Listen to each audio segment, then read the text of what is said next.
You're Welcome, by Pastor Ricky Kurth. Like many Americans, I used to spend Sunday evenings watching 60 Minutes. My favorite part came near the end of each week's show, when Andy Rooney would voice his complaints and opinions about things. Since his complaints were often aimed at new things, I figured he was just a crotchety old man who didn't like change. Now that I'm about the age that he was then, I'm finding that I'm not so crazy about change myself, and there is one societal change that I find particularly vexing. When I was a boy, I was taught that if someone says, "Thank you," the polite way to respond is to say, "You're welcome." In recent years I have noticed that, "You're welcome," has been replaced by, "No problem," or, "Not a problem."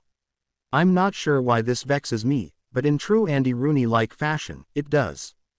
Maybe it is because, if we think it through, this response isn't nearly as good.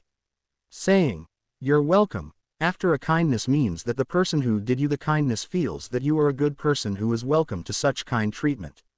"No problem" just says, "Being kind to you didn't inconvenience me." It says nothing of your worthiness to be treated so well.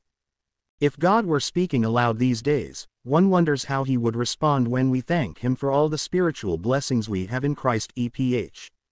1:3. I doubt he would say, "No problem, being kind to you didn't inconvenience me," for the price he paid at Calvary to procure these blessings was too high. We feel he would rather respond to our thanks with, "You are welcome to such blessings." Of course, we are not worthy of these blessings because we are good people in ourselves, but rather because of who he has made us in Christ.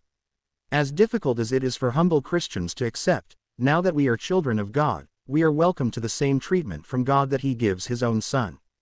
As Paul put it, we are joint heirs with Christ. Rom.